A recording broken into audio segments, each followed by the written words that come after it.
কি বলে আচরণবিধি এইসব শিবির তোয়াক্কা করে না, কারণ কর্তৃপক্ষ তো তাদের, সেই কর্তৃপক্ষের অনুমোদিত আচরণবিধি তারা ওইভাবেই তারা চলছে।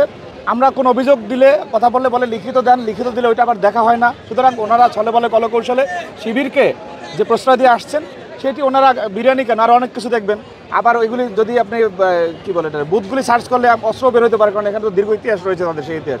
সুতরাং ওনাদেরকে বলতে চাচ্ছি যে পরিস্থিতি এমনভাবে নিয়ে যাবেন না যে যার দায়ভার তো আপনাদেরকে নিতে হবে এবং এই পরিস্থিতি সামাল দিতে পারবেন ইনশাল্লাহ।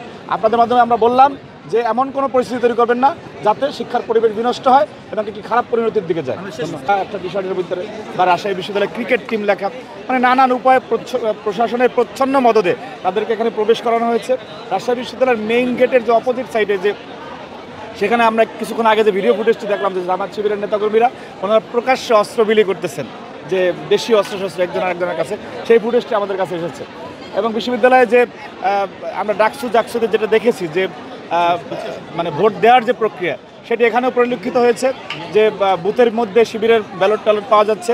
আবার আমরা নাফিস নামে একজন শিক্ষার্থী সোহরাওয়ার্দী হলে দেখেছি যে সে তাকে ভিপি এবং জিএসের 2টা ব্যালট দিয়েছে, এর ভিতরে একটি পূরণ ভরাটকৃত ছিল।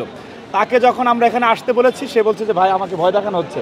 কিছুক্ষণ আগে মতিয়ার হলে আমরা খবর পেয়েছি যে ওইখানে যে হিন্দু ভোটার আছে, হিন্দু ভোটারদের একটা বা 2টা ভোট হিন্দু ভোটারদের একটি হলে পড়েছে। তার মানে হিন্দু সম্প্রদায়কে যে ভোটের বাইরে রাখার যে অপচেষ্টা ছিল, যে ষষ্ঠীর দিনে যারা নির্বাচনটি করতে চেয়েছিল, পরবর্তীতে এখন যে নির্বাচনটি হচ্ছে সেখানেও কোনো না কোনোভাবে হিন্দু ধর্মাবলম্বীদেরকে ভয় দেখানো হয়েছে। কারণ শিবিরের নেতাকর্মীরা মনে করে যে তারা হিন্দুদের ভোট পাবে না, এই বক্তব্যটি খুবই স্পষ্ট। সুতরাং জামাতি প্রশাসনের প্রচ্ছন্ন মদতে ওনাদের সূক্ষ্ম কৌশলে আরেকটি শিক্ষার্থীদের প্রতিনিধিত্ববিহীন নির্বাচন এখানে হয় কিনা সেটি সময় বলে দিচ্ছে। একটি নির্দিষ্ট দলের যে দাসত্ব করে সেটি একদম সকাল থেকেই পরিলক্ষিত হচ্ছে। এর আগেও আমি বহুবার আপনাদেরকে বলেছি রাজশাহী বিশ্ববিদ্যালয়ে এসে, আজকে সকাল থেকে যখন ভোট শুরু হয়েছে, আপনি প্রথমে আমরা আমাদের বিশ্ববিদ্যালয়ের শীর্ষ নেতৃবৃন্দকে প্রবেশাধিকারের জন্য গতকালকে নির্বাচন কমিশনকে আমি বলেছিলাম, এবং সেই অনুমতিটি নেওয়ার জন্য যখন আমি রাকসুতে আসি তখন আমরা দেখেছি কিছু সংবাদকর্মী তারা সেটাকে উদ্দেশ্যপ্রণোদিতভাবে বলেছে যে আমি নাকি আচরণবিধি লঙ্ঘন করে এখানে ঢুকেছি। আমার কাছে মনে হচ্ছে তারা সেই বস্তুনিষ্ঠ সাংবাদিকতার সংজ্ঞাটি ওনারা জানেন না, যার কারণে এই সংবাদটি পরিবেশন করেছেন, কারণ আমি অনুমতি নিতে এসেছিলাম। আজকে সেই অনুমতি